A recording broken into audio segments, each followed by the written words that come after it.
Ekosistem adalah suatu sistem ekologi yang terbentuk oleh hubungan timbal balik tak terpisahkan antara makhluk hidup dengan lingkungannya. Ekosistem bisa dikatakan juga sebagai suatu tatanan kesatuan secara utuh dan menyeluruh antara segenap unsur lingkungan hidup yang saling memengaruhi. Berdasarkan habitatnya, ekosistem terbagi menjadi dua, yaitu ekosistem darat dan ekosistem perairan. Ekosistem juga dapat berupa ekosistem alami maupun ekosistem buatan. Hal yang kami lakukan yaitu mengobservasi ekosistem buatan seperti taman dan akuarium. Ekosistem taman merupakan ekosistem yang dibuat manusia dengan tujuan untuk memperindah dan menghiasi area di sekitarnya.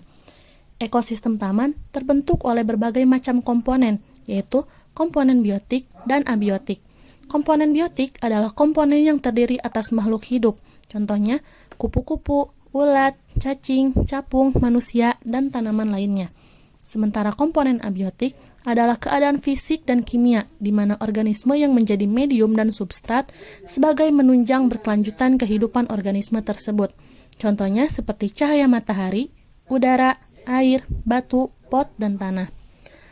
Aliran energi yang terjadi pada ekosistem taman, contohnya rantai makanan yang dimulai dari cahaya matahari yang diserap oleh tanaman untuk melakukan proses fotosintesis, di mana tanaman ini sebagai produsen yang nantinya akan menghasilkan bahan organik berupa karbohidrat.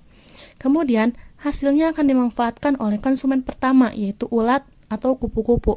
Selanjutnya, ulat dimakan oleh ayam atau burung sebagai konsumen kedua, dan konsumen kedua dimakan oleh konsumen ketiga, misalnya manusia. Dan yang berperan sebagai pengurai pada ekosistem taman ini adalah jamur dan cacing yang berada di tanah.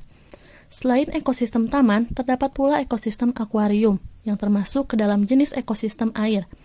Aliran energi yang terjadi pada ekosistem ini yaitu pernapasan hewan dan tumbuhan mengeluarkan CO2 dan HO2 ke dalam air yang digunakan oleh tumbuhan hijau untuk fotosintesis dengan bantuan cahaya matahari. Proses fotosintesis tersebut akan menghasilkan makanan serta melepaskan O2 ke air yang diperlukan oleh hewan maupun tumbuhan itu sendiri.